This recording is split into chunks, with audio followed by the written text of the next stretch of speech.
Sometimes a job comes along that nobody else wants. And you look at it and you think to yourself, a person would have to be crazy to take on that mess. Then something inside grabs you and you think to yourself, sure, it's a dirty, thankless job, but somebody has to do it. I'm BugeyeBob, and this is one of those jobs. Had a bit of a camera mishap, so I'm having to record over and tell you what I did. Going through the checklist. Da-da-da-da, right there. Beautiful checklist. Detach earth lead from battery. Okay. This is a positive ground system. So, earth lead would have been this cable right here. Do-do-do-do-do-do. And it would go to the positive side of the battery. That's negatives goes to the solenoid and the starter. Exact opposite of what the Yanks do. Detach the bonnet from the bonnet hinges. Hell, the bonnet was already off. That's the bonnet over there.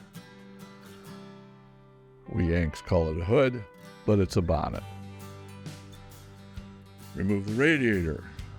In order to remove the radiator, I had to remove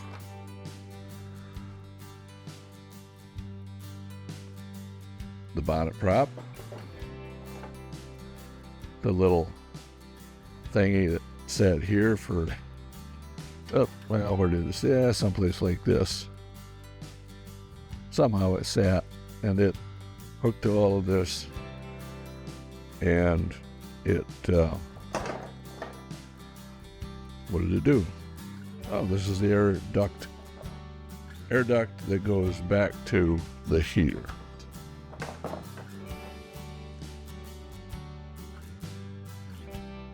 Brace for the radiator. Hooks on from here, goes around to these two bolt holes right here. Same on the other side. Hooks on to that side, goes around to there. The one on that side supports the windshield wash, which, interesting enough, this thing still has fluid in it after God only knows how many years. Frightening. And there's all of the little nuts and bolts down in there that held pieces on, one of which I actually had to cut off in order to get off because apparently it rusted out and would not come out through the rest of the thing. This is the radiator right here. Heavy little sucker. Looks pretty good. Got a wasp nest on it, but that's all right because they're done. Dead and gone. The hoses, had to cut those off. Little thing here on the side right here is where the temperature sensor goes in for your gauge. And one of those down there, which one is to be on this side on the bottom, you can see there's the bolt that would not come out. We'll get it out somehow. Radiator hoses were all rotted through. Just cut them off. Now where's my rest of my stuff here? Disconnect the heater inlet and outlet hoses at the heater unit if applicable. And you'll notice that the outlet hose is missing. Unscrew, okay, detach choke cable and its outer casing at the carburetors. Well, this right here is a choke cable. It was attached right there. I just cut it off. Why did I cut it off? Because it's all rusted inside and it's no damn good. Detach the throttle cable at the carburetor's throttle lever. Again, there's the throttle lever from a gas pedal. Why did I cut it off? Because, again, it's old, it's rusted, it's rotten, it's no damn good.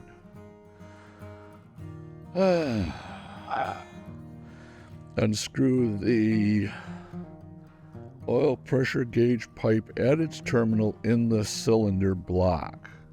Let's walk around all of this stuff. And that would be, anyways, that comes from right down here on the block. Just unscrewed off.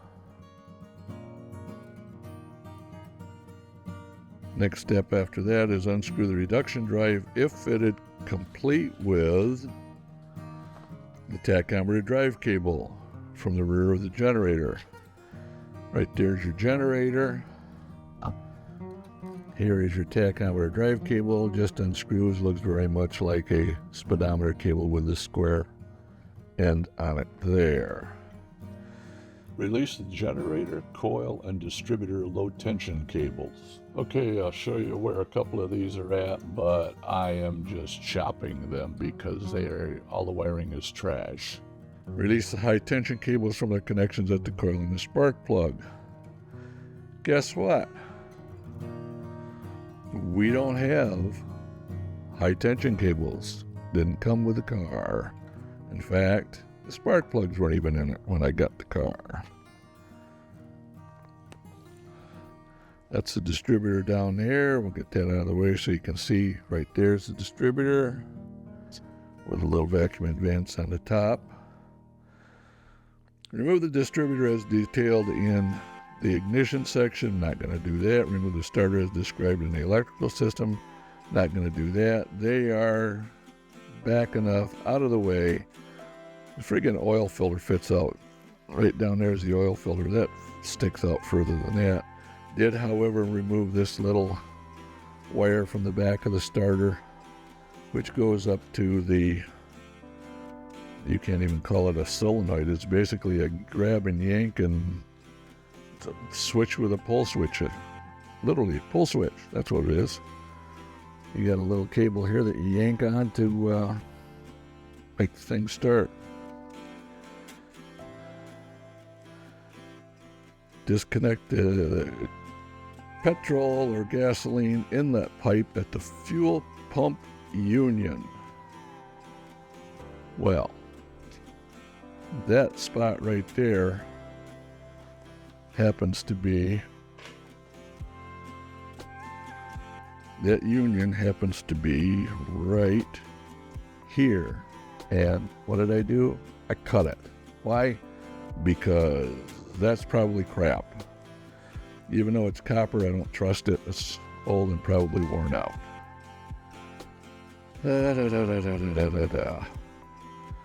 Release the clamp attaching the exhaust manifold to the downpipe. Well, there's our downpipe. As you can see, we don't have any pipe. We just have a piece of down. So I'm not going to bother doing that either. Attach the lifting tackle as illustrated. You can see that the lifting tackle is attached to the 2 bolts on the top of the valve cover. 2 bolts on the top of the valve cover right there. I have attached the lifting tackle, and then I went through a friggin' battle to get that hoist underneath of this thing, because that hoist is made for lifting Cadillac and Buick engines and things that weigh a lot out. This little engine by itself weighs 250 pounds. With the transmission, if it's another 100 pounds, that's only 350 pounds. So altogether, you're probably lifting less than 400 pounds. So, and this thing is too high to get underneath of all of this unless you jack the car up, which is what I did. Jack the car up underneath of this spring right here, then put a jack stand underneath of it right there, and that luckily ended up with it high enough that I could weave this engine hoist in underneath of everything to get back in there and get this all hooked up to left. So the next step is going to be undoing the engine mount bolts, which are there and there. Those will probably be the easiest ones to get out. And the ones on the other side are in kind of the same position, but I might have to take off those two nuts right there and the bolts to get that up out of there. I don't know if I can get it up out by taking and disconnecting those engine mounts. It may be 6 of one on one side and half a dozen on the other. Now, there's still stuff that has to be done. For instance, the next step, let's see what the next steps they cover are. Attach the lifting tackle. Now, this is the instructions for what I've been reading here for removing the engine without the gearbox. I'm going to jump over and I'm actually removing the engine with the gearbox. So it's says there to perform steps 1 through 14 as previously outlined and then proceed as follows. So we've basically come down to steps 1 through 14. That's where we're at. Talk about other things for a minute. Now then, there was a step in there that said to remove the heater hoses, one of which was already off. The other one was basically, I started to cut the other one and it just pretty much fell apart because it's old rotten shit. So I also cut the wires to the generator, into the coil, and did all that fancy stuff. The motor itself is locked up tighter than a drum. We're going to have to yank it apart, see how bad it is. It may actually be completely destroyed. I don't know if it'll even be savable if they can bore it out and sleeve it. I would like to keep an original engine because right now it's a complete matching numbers as far as the vehicle ID number, the engine number, and the body number all match the production records for the vehicle. This vehicle only has 24,000, a little bit less than 24,000 miles on it. It's really kind of a shame that it was allowed to go to hell. The tag here, you probably can't read it, but this tag shows that it was last registered in the last inspection was in 1967. So, there's a very, very good possibility that this thing sat over 50 years, 57 years out in fields someplace, which would certainly explain why everything is rusted all the hell on it. There is some obvious damage. This is bent here, this piece here is bent there.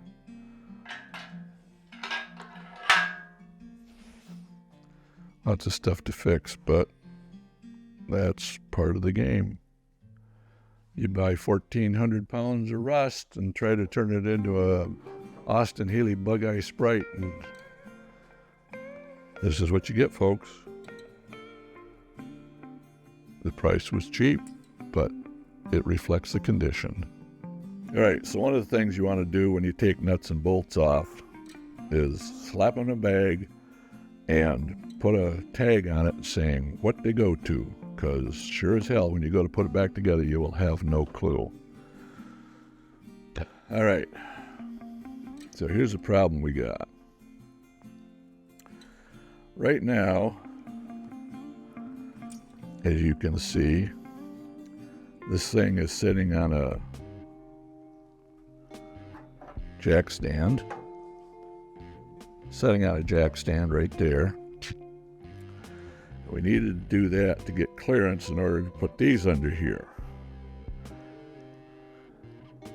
which is all fine and well, except we don't have enough room to pull that motor out with the transmission and the drive shaft and everything else with it sitting up like that, because what we're going to have to do is we're going to have to drop the car down onto its wheels and push it back out from underneath of all of this stuff. So we've got to come up with a solution of how to be able to have this underneath of the car and lift the damn car up, actually roll the car out with the engine lifted up and out. And the problem we've got is this right here sets too high. The frame of this sets too high to slide underneath of these. So, the question is, how do we do this? I think the first thing we do is we disconnect the engine, drop it back down, and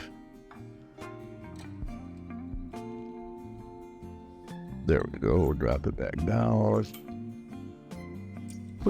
just far enough. That's probably good right there.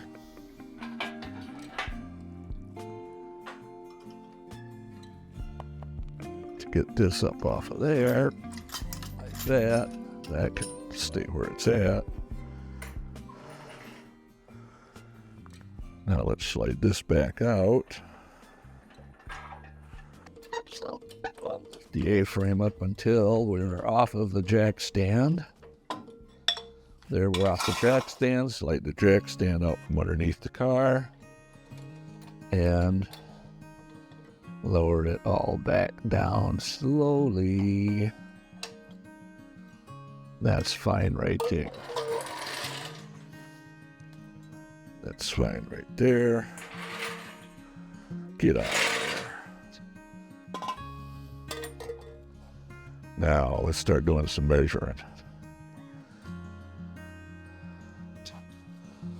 Roughly, call it 8 inches of clearance. Yeah, we'll call it 8 inches of clearance. Oh, and of course the damn thing has to be sitting on top of a block of wood.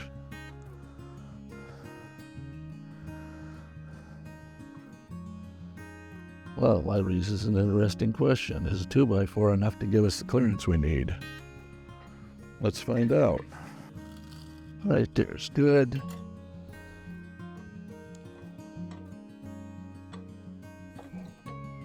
Two by 4 under each tire.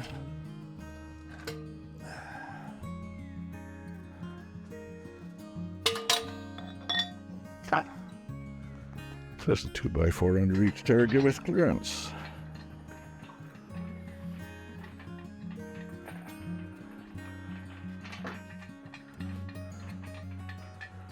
Well, I'll be damned. Yeah. It appears to.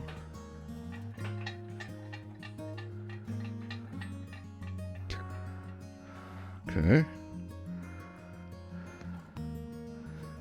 If a 2x4 gives me enough under each tire, that means I need 1.5 inches more clearance. E.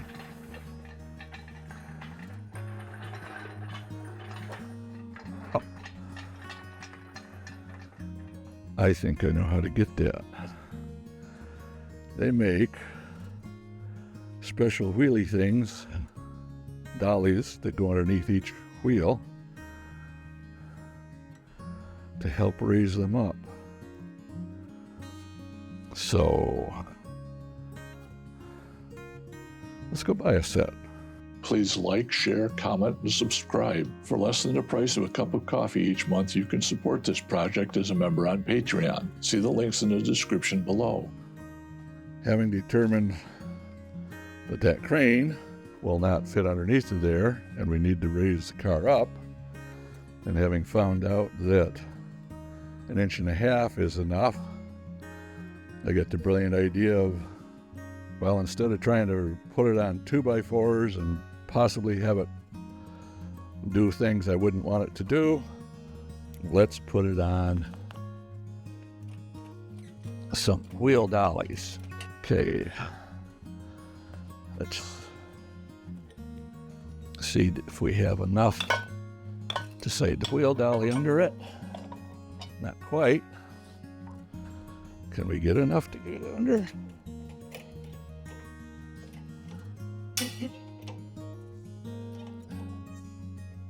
I think that's as far as it's going. Oh, that we have barely enough room. All right, that side's not going to fit yet. We've got the handle to the outside, and now we can lift that back down.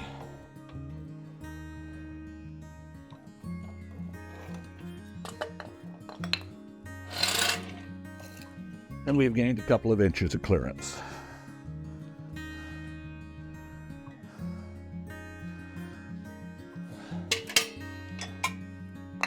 Now the question is, did I leave enough room to get those underneath of there?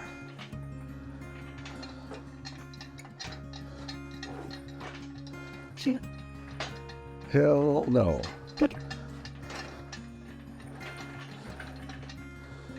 So I gotta move those back out to the edge. That slid out about as far as I dare, putting the weight inside of the casters, not outside.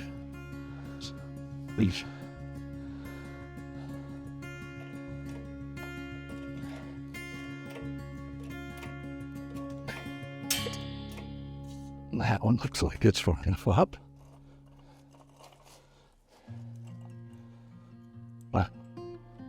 The weight to the inside of the casters. As you can see, on both sides. Let the jack down. But beauty. Set that over there. Will our engine stand fit underneath now?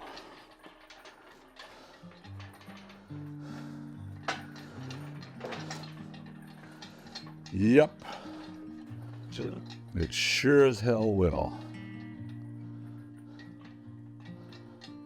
In fact, it fits in probably farther than it did before. All right.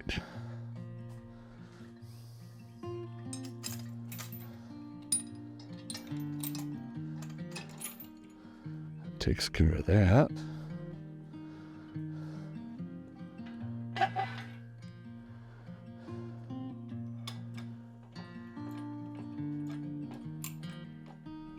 Whoops. We want those on the upside, on both sides.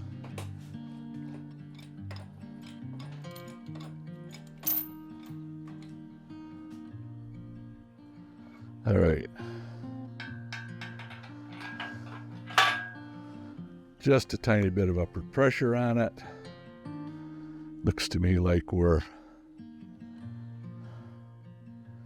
I don't know if that's balanced weight-wise or not. Guess we'll find out when we start taking it out. All right. Now that that part's done, there we go. Now, where we at? Okay. So what I've done is I went and I picked up some of these wheel dollies because it turned out they raised up the vehicle just enough to get this in there real conveniently.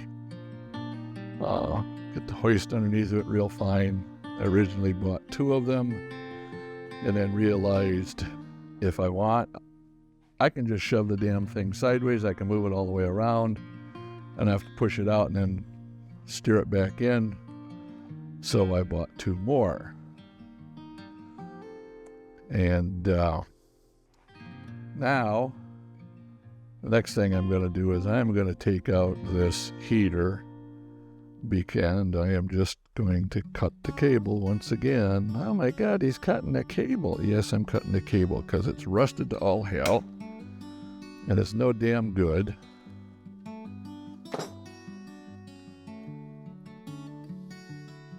So to save myself grease, I cut the cable. Now I'm going to get the heater out of here, like that. And oh my God, what a mess that is. I'm hoping that the heater core is good. I can probably rebuild or build a new box.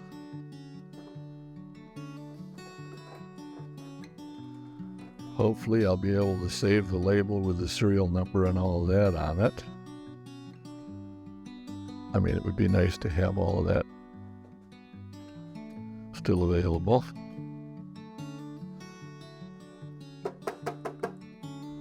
Let's see here.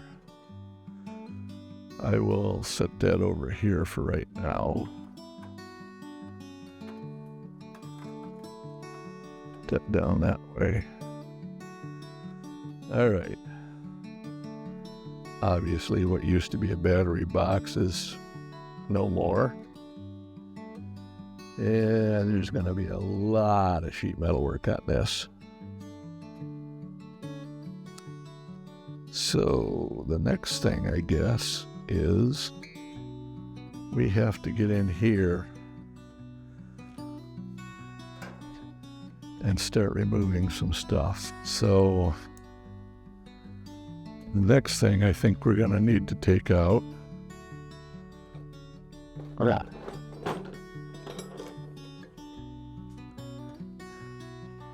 The instructions say you're supposed to undo these 4 screws, take all the stuff off the top of the shifter, remove all of that, take the shifter top off. Well, this vehicle came with all of that loose anyways, so doesn't matter. Now, next thing it says to do is remove these 2 5/16 bolts. And it was at this point that I encountered the obligatory camera died held that every video production encounters when you are recording something important and only have one camera running. Fortunately, I have separate audio recorded, so I shall carry on. Stick them in a bag and label them. Working beneath the vehicle, unscrew the speedometer drive cable. That's shipped too, so we're going to cut that in 2. All right.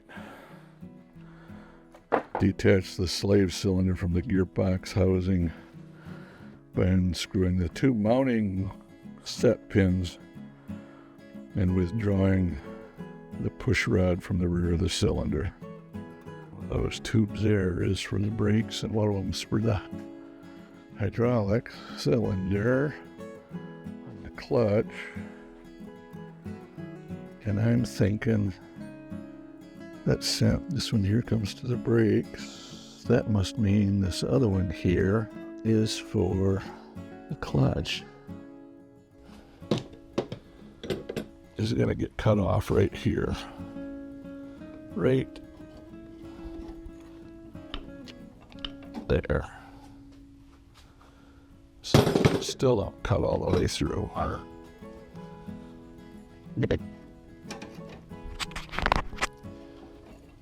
That all the way through right there.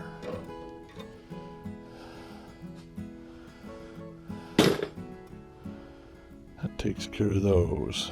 Now then, what's next? That slave cylinder from the gear. Yeah, we ain't removing that. Disconnect the propeller shaft from your axle. That is done.